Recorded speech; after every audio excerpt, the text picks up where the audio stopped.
Halo, happy watching and reading. Assalamualaikum warahmatullahi wabarakatuh. Alhamdulillahirabbil alamin wa bihi nasta'in wa ala umuri dunya waddin. Assalatu wassalamu ala asrofil anbiya'i wa mursalin wa ala alihi wa sahbihi ajmain, amma ba'du. Yang saya hormati dosen pengampu yaitu Ibu Nida Ardila SPD MPD. Baik, perkenalkan, nama saya EM Komala dari Prodi PGMI semester 3. Baik, di sini saya akan mendiskusikan tentang strategi belajar mengajar dengan pendekatan pembelajaran.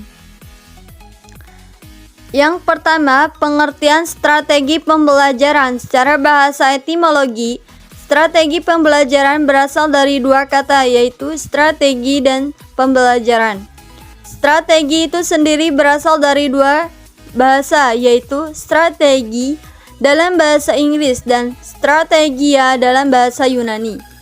Jika merujuk kepada kata strategi, sebagaimana pendapatnya Jamaluddin Darwish dalam Jamarah dan Zain, mengartikan strategi adalah seni merancang perang, sedangkan kata pembelajaran menurut Corey adalah suatu proses di mana lingkungan seseorang secara disengaja dikelola untuk memungkinkan ia turut serta dalam tingkah laku tertentu dalam kondisi-kondisi khusus untuk menghasilkan respon terhadap situasi tertentu.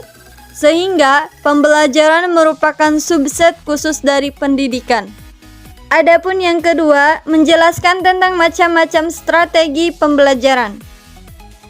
Yang pertama, strategi pembelajaran expository. Strategi pembelajaran ini menurut Sanjaya merupakan strategi pembelajaran yang menekankan kepada proses penyampaian materi pelajaran secara verbal dari seorang pendidik kepada kelompok peserta didik dengan maksud agar mereka dapat menguasai materi pembelajaran secara optimal. Yang kedua, strategi pembelajaran inquiry. Pengajaran berdasarkan inquiry ini adalah suatu strategi pembelajaran yang berpusat pada peserta didik, student centered strategy, di mana kelompok-kelompok peserta didik ke dalam suatu persoalan atau mencari jawaban terhadap pertanyaan-pertanyaan di dalam suatu prosedur dan struktur kelompok yang digariskan secara jelas. Inquiry ini yang berorientasi kepada discovery menunjuk kepada situasi-situasi akademis. Yang ketiga, ada strategi pembelajaran konstekstual. Strategi pembelajaran konstekstual menurut Wina Sanjaya mendefinisikan strategi pembelajaran konstekstual adalah sebagai suatu strategi pembelajaran yang menekankan kepada proses keterlibatan siswa secara penuh untuk dapat menemukan materi yang dipelajari dan menghubungkannya dengan situasi kehidupan nyata sehingga mendorong siswa untuk menerapkan dalam kehidupan mereka.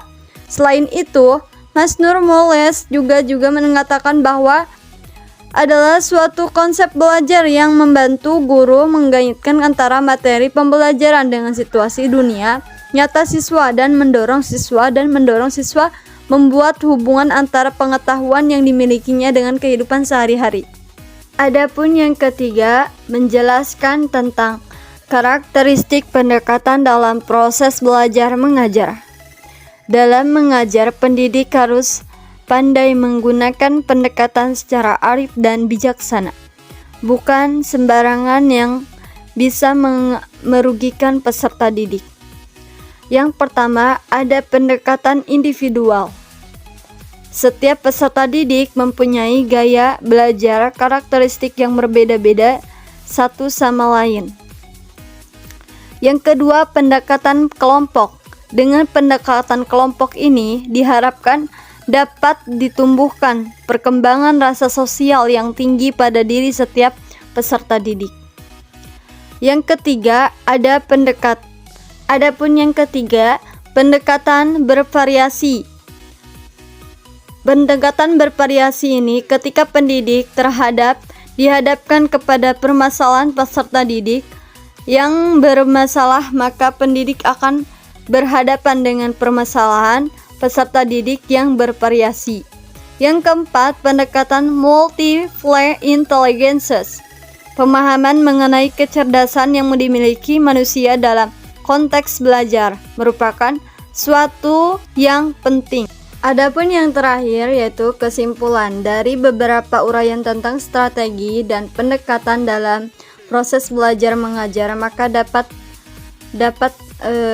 disimpulkan bahwa strategi pembelajaran merupakan salah satu keterampilan yang harus dikuasai oleh seorang pendidik untuk memudahkan dia dalam mengajarkan materi pelajaran dalam proses belajar mengajar.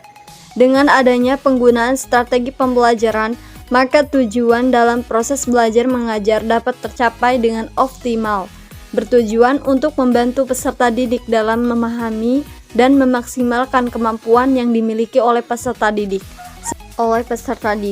sehingga strategi pembelajaran yang digunakan dapat berjalan dengan baik serta tujuan daripada proses belajar mengajar pun akan tercapai dengan baik. Mungkin itu saja yang dapat saya sampaikan. Kurang dan lebihnya mohon maaf. Wabillahi taufiq wal hidayah. Wassalamualaikum warahmatullahi wabarakatuh. Thank you for watching and reading.